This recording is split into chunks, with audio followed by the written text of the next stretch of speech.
नमस्कार दोस्तों, यहाँ पर आज हम बात करेंगे जो आरएसएम एसएसबी जेईएन 2016 का डिग्री सिविल वालों का पेपर है, उसके सिविल के क्वेश्चंस हम यहाँ पर लगाएंगे। तो देखते हैं कितने क्वेश्चंस हम कवर कर पाते हैं। तो जो भी इम्पोर्टेंट क्वेश्चंस सभी को हम देखेंगे, आप सॉल्यूशंस देख सकते हैं।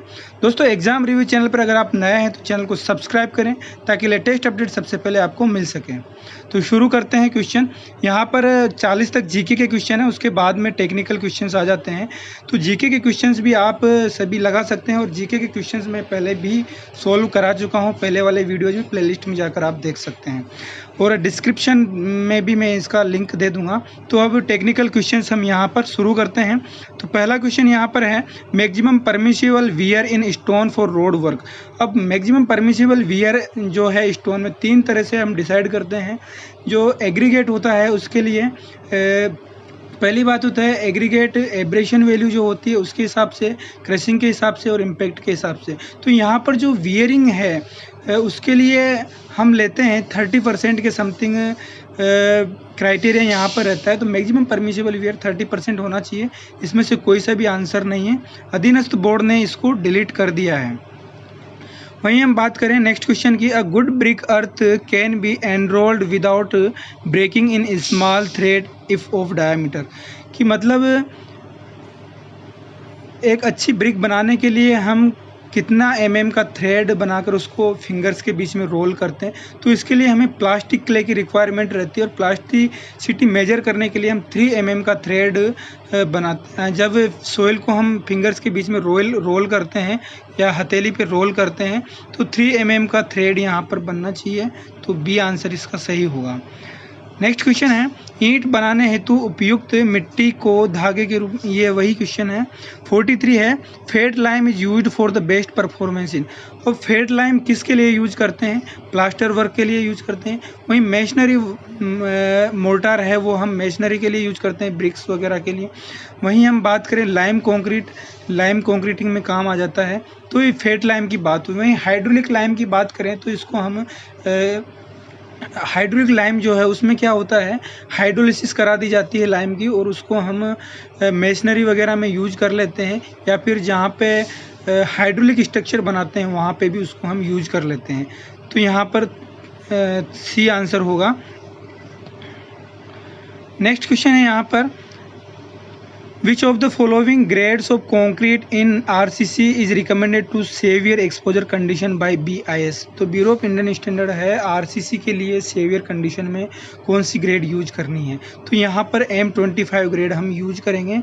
अगर सेवियर कंडीशन में अपन CV एरियाज भी ले सकते हैं। अगर यहाँ पर नॉर्मल एक्सपोजर कंडीशन की बात की जाए तो M20 यूज कर सकते हैं। और सीवियर कंडीशन में अगर PCC की बात की जाए, प्लेन सीमेंट कंक्रीट की, तो भी M20 ही यूज करेंगे। नेक्स्ट क्वेश्चन है, विच of the following minerals has not more than 50% share in rapid hardening cement. तो रैपिड हार्डनिंग सीमेंट की बात की है। अब कौन सा इंग्रेडिएंट है जो 50% से ज़्यादा परसेंटेज है? तो ये बॉक्स कंपाउंड जो होते हैं, tricalcium silicate, dicalcium silicate, tricalcium aluminate and tetracalcium aluminoferrite. तो सबसे ज़्यादा क्वांटिटी रैपिड हार्डनिंग सीमेंट में भी हम लेते हैं C3S। इसको 60% के समथिंग हम रैपिड हार्डनिंग सीमेंट में यूज करते हैं।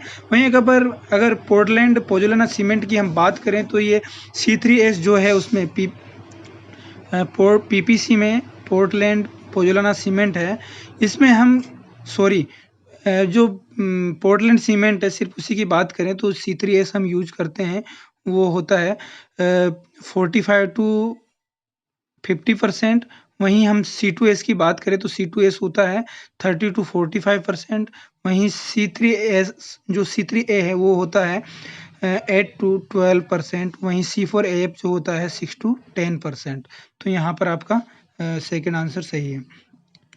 वहीं नेक्स्ट क्वेश्चन पर हम चलते हैं, which of the following range जो है ये क्या है, pavement volume concentration number is recommended for the paint for prime coat of metal. तो मेटल के लिए जो PVCN नंबर है वो हम लेते हैं 25 to 40। और वहीं अगर दूसरी बात की जाए अगर हम टिम्बर की बात करें तो टिम्बर के लिए ये 35 to 40 होता है, सॉरी 35 to 50 होता है, लेकिन यहाँ पर मेटल के लिए पूछा है तो 25 to 40, यानी ए आंसर इसका सही होगा। नेक्स्ट क्वेश्चन है the best season for felling of trees for timber production in hilly area. Hilly area में टिम्बर प्रोडक्शन के लिए जो फेलिंग का कटाई है, पेड़ काटने का उपयुक्त मौसम कौन सा होता है? तो हिली एरिया में समर होता है, समर वेकेशन सबसे सही रहता है, और प्लेन एरिया में मिड विंटर में हम फेलिंग करते हैं, क्योंकि मिड विंटर में जो प्लेन एरिया है वहाँ पे जो सेप है वो थोड़ा कम रहता है। और समर एरिया की बात करें, समर में जो हिली एरिया है वहाँ पर समर में करते हैं, क्योंकि विंटर में हिली एरियाज में जो सेप वुड है बहुत ज़्यादा रहता है, तो इसमें आंसर होगा। नेक्स्ट क्वेश्चन है यहाँ पर which of the following Indian standard is refer to determine zone of fine aggregate. तो फाइन एग्रीगेट की हम बात करें तो फाइन एग्रीगेट के लिए IS 383 यूज करते हैं, वहीं IS 456 रीइंफोर्स्ड कंक्रीट के लिए यूज करते हैं। IS 1893 जो है वो earthquake resistance design for building के लिए करते हैं, वहीं IS 1237 जो है इसको हम यूज करते हैं टाइल्स के लिए। तो यहाँ पर सेकंड आंसर सही होगा। तो इस तरीके से यहाँ पर बी आंसर सही होगा। वहीं नेक्स्ट क्वेश्चन है a dummy activity is project in project network doesn't consume. तो डमी एक्टिविटी जो होती है वो एक इमेजिनरी एक्टिविटी है, न तो ये मटेरियल कंज्यूम करते हैं, न टाइम न मनी। तो यहाँ पर all the above fourth answer सही होगा। नेक्स्ट क्वेश्चन है in a CPM network latest finishing time for the event I is 10 week दे रखा है, activity IJ takes 4 week for the completion event J से स्टार्ट्स आफ्टर 16 वीक। तो float for activity क्या होगा? तो फ्लोट फॉर एक्टिविटी के लिए हम कैसे निकालेंगे? यहाँ पर इसका फॉर्मूला होता है, तो यहाँ पर आप देख सकते हैं इसका फॉर्मूला जो होता है latest starting time minus latest earliest starting time. तो यहाँ पर लेटेस्ट स्टार्टिंग टाइम जो है 16 दे रखा है, और जो अर्लीस्ट स्टार्टिंग टाइम है वो क्या होगा? लेटेस्ट फिनिश टाइम जो है 10 वीक प्लस एक्टिविटी टाइम जो है 4 वीक। तो यहाँ पर 2 वीक आंसर आ जाएगा। तो यहाँ पर फोर्थ आंसर सही होगा। नेक्स्ट क्वेश्चन है surface tension is due to. अब सरफेस टेंशन किसकी वजह से होता है? तो सरफेस टेंशन ओनली कोहेजन की वजह से होता है। जबकि अगर आपसे पूछा जाए कैपिलरी एक्शन किसकी वजह से होता है, तो कैपिलरी एक्शन में कोहेजन अडेजन दोनों होता है। सेम पार्टिकल्स के बीच में जो बॉन्डिंग होती है उसको हम कोहेजन कहते हैं, और डिफरेंट टाइप ऑफ पार्टिकल्स के बीच में जो बॉन्डिंग होती है उसको हम अडेजन कहते हैं। क्योंकि अगर वाटर को अगर हम एक ट्यूब में फिल करते हैं तो इसमें अडेजन फैक्टर काम करता है, वहीं मरकरी को फिल करते हैं तो यहाँ पर कोहेजन फैक्टर काम करता है। तो यहाँ पर सरफेस टेंशन के लिए कोहेजन होगा। वहीं 52 क्वेश्चन है the absolute pressure is equal to. Absolute pressure क्या होगा? यहाँ पर हम पूरा इसको डिनोट करते हैं। तो एब्सोल्यूट प्रेशर कैसे देखेंगे? आप देख सकते हैं यहाँ पर एक लाइन डिनोट करता हूँ, ये हमारा एटमॉस्फेरिक प्रेशर है, और यहाँ पर जो इससे एटमॉस्फेरिक प्रेशर से ऊपर जो हम लेते हैं वो गेज प्रेशर लेते हैं। अगर नेगेटिव गेज लेते हैं तो ये इससे नीचे लेंगे तो वो वैक्यूम हो जाएगा, P वैक्यूम। तो हमारा यहाँ पर अब एब्सोल्यूट प्रेशर जो होगा वो atmospheric pressure plus gauge pressure इसको इंक्लूड करते, तो यहाँ तक जो है, तो यहाँ तक जो है वो एटमॉस्फेरिक और ये गेज प्रेशर ऐड हो गया तो टोटल एटमॉस्फेरिक, तो ये एब्सोल्यूट प्रेशर हो जाता है। वहीं अगर यहाँ पर नेगेटिव गेज प्रेशर यानी वैक्यूम प्रेशर है तो एटमॉस्फेरिक प्रेशर में से वैक्यूम प्रेशर को माइनस कर देते हैं तो हमारा एब्सोल्यूट प्रेशर बच जाएगा। तो यहाँ पर जो आंसर होगा पहला भी सही, पहला बिल्कुल गलत है, दूसरा जो है atmospheric pressure minus vacuum pressure ये भी सही है, और गेज प्रेशर प्लस एटमॉस्फेयर, तो दूसरा और तीसरा दोनों आंसर यहाँ पर सही है। अधीनस्थ बोर्ड ने इसको डिलीट कर दिया है क्योंकि इसमें 2 ऑप्शन सही थे। नेक्स्ट क्वेश्चन है the centre of gravity of the volume of the liquid displaced is called. जो सेंटर ऑफ ग्रेविटी पूछा है वॉल्यूम ऑफ लिक्विड डिस्प्लेस्ड, मतलब जो वॉल्यूम ऑफ लिक्विड विस्थापित होता है उसका सेंटर ऑफ ग्रेविटी हम क्या कहते हैं? उसको सेंटर ऑफ बायोन्सी कहते हैं। वहीं सेंटर ऑफ प्रेशर की बात करें तो सेंटर ऑफ प्रेशर क्या होता है? जहाँ पर बॉडी का वह पॉइंट जहाँ पर पूरा प्रेशर एक्ट करता है वो सेंटर ऑफ प्रेशर हो गया। और मेटा सेंटर वह सेंटर पॉइंट जिसके अबाउट बॉडी ओसिलेट करती है, बॉडी दोलन करती है, उसको मेटा सेंटर कहते हैं। वहीं नेक्स्ट क्वेश्चन की हम बात करें, विच of the following function represents the velocity potential of a function. अब वेलोसिटी पोटेंशियल ऑफ फंक्शन को कौन रिप्रेजेंट करेगा? तो यहाँ पर वेलोसिटी पोटेंशियल फंक्शन है, उसके लिए एक रिलेशन होता है। वो रिलेशन क्या होता है वो हम देखते हैं। यहाँ पर पोटेंशियल फंक्शन है उसको फाई से रिप्रेजेंट करते हैं। तो यहाँ पर del 2 phi upon del x square plus del 2 phi upon del y square equal to 0 है।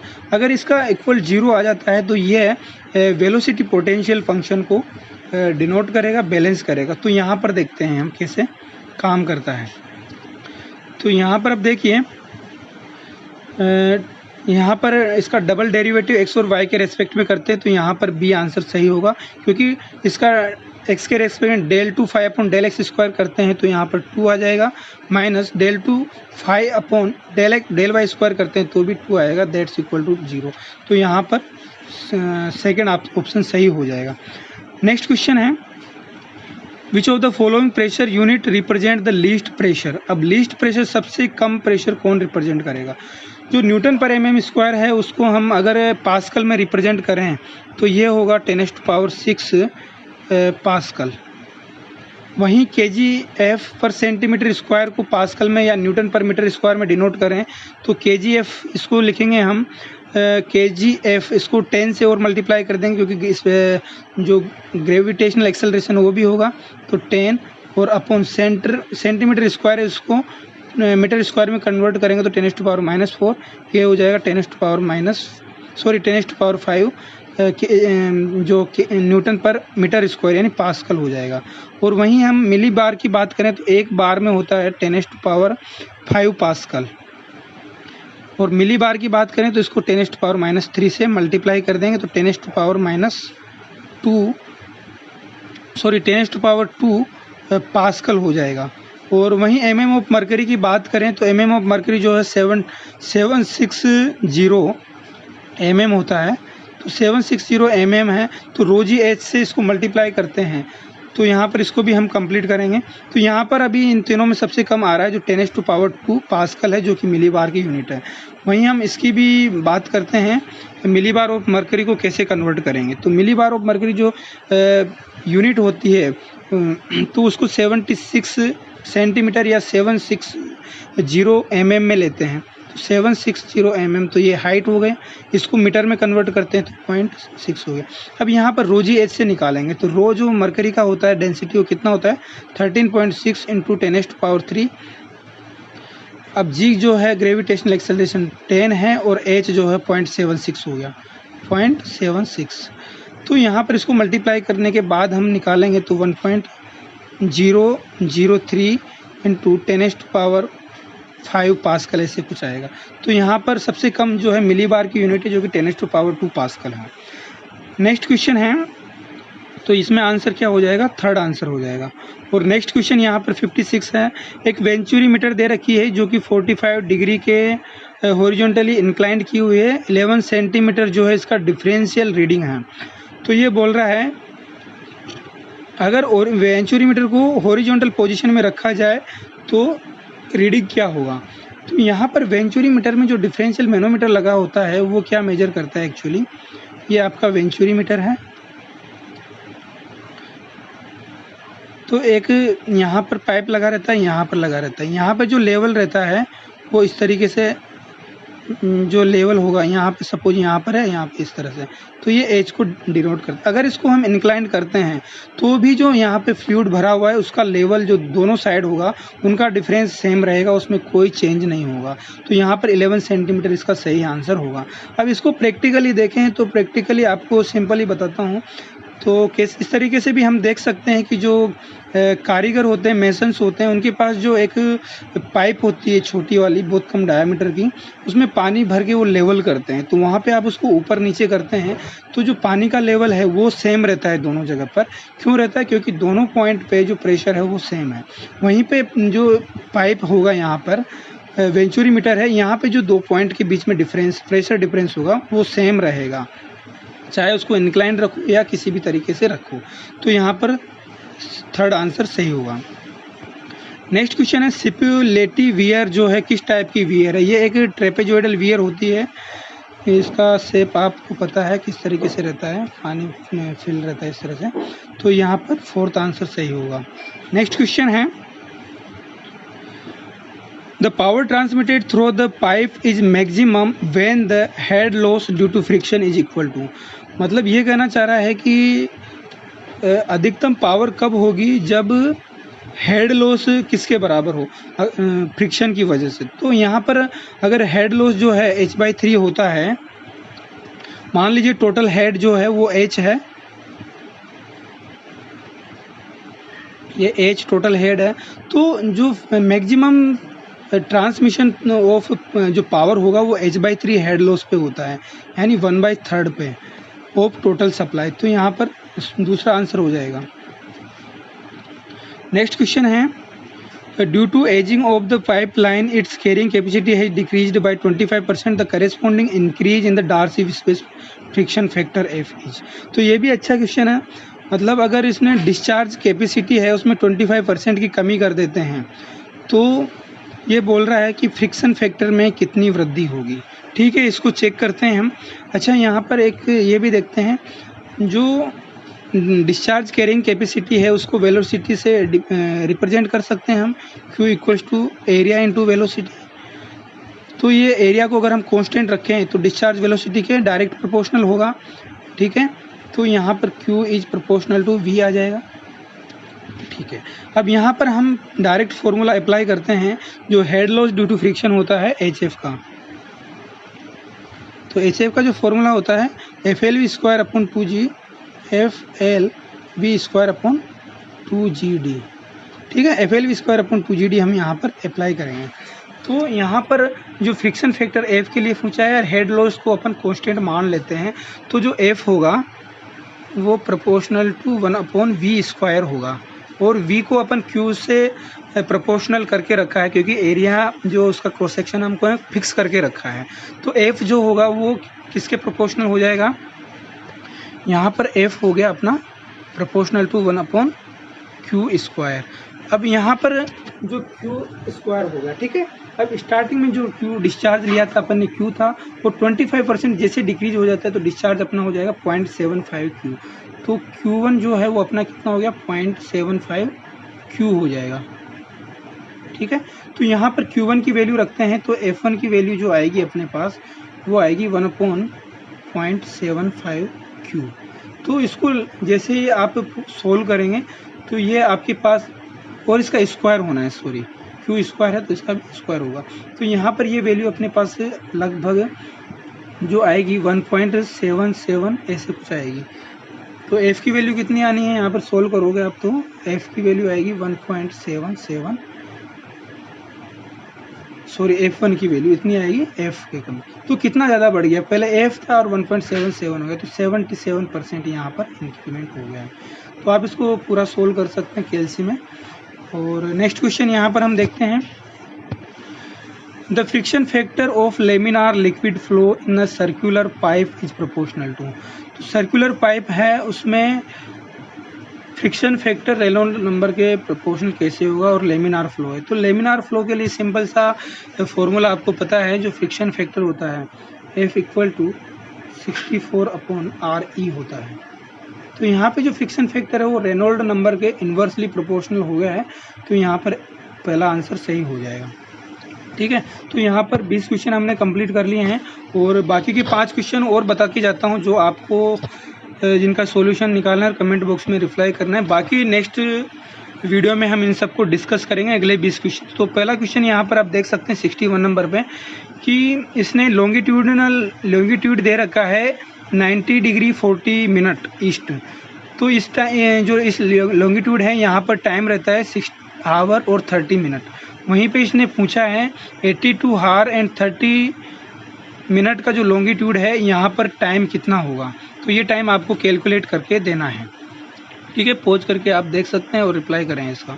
वहीं 62 क्वेश्चन है the survey in which earth curvature is also considered, मतलब कौन सा सर्वे जिसमें अर्थ का कर्वेचर कंसिडर करते हैं, आप इसका कमेंट बॉक्स में रिप्लाई करें। वहीं एक और क्वेश्चन है, लेटीट्यूड दे रखा है, डिपार्चर दे रखा है और आपको बियरिंग फाइंड आउट करनी है। लेटीट्यूड जो और डिपार्चर मैं बता देता हूँ। लेटीट्यूड जो नॉर्थ डायरेक्शन में जो लेंथ है उसको लेटीट्यूड करते हैं, और जो ईस्ट डायरेक्शन में होती है उसको हम डिपार्चर करते हैं। तो आप यहाँ से कैलकुलेट करेंगे इसको भी। वहीं नेक्स्ट क्वेश्चन है, यहाँ पर एक और क्वेश्चन दे रखा है, कंटूर लाइंस दे रखी है, जिसमें दिया हुआ है कि अंदर की तरफ जाते हैं तो जो वैल्यू है वो लोअर टू हाई बढ़ती जाती है। तो ये किसको रिप्रेजेंट करेगा, हिल, रिज, डिप्रेशन, जो भी आंसर है वो बताएं। नेक्स्ट क्वेश्चन एक और है, 2 point problem and 3 point problem को किसके लिए यूज करते हैं, रिसेक्शन, ओरिएंटेशन या फिर दोनों के लिए। तो इन 5 क्वेश्चंस के आंसर आप कमेंट बॉक्स में रखें, और बाकी के अगले वीडियो में सभी को इनको भी डिस्कस करेंगे, और अगले जो 15-20 क्वेश्चन हैं उनको भी डिस्कस करेंगे। दोस्तों ये वीडियो आपको कैसा लगा कमेंट बॉक्स में अपनी राय ज़रूर रखें। यदि वीडियो आपको पसंद आया तो लाइक करें, चैनल को सब्सक्राइब करें और अपने दोस्तों के साथ वीडियो को शेयर करना ना भूलें। तो दोस्तों नेक्स्ट वीडियो में मिलते हैं बाकी के क्वेश्चंस के साथ।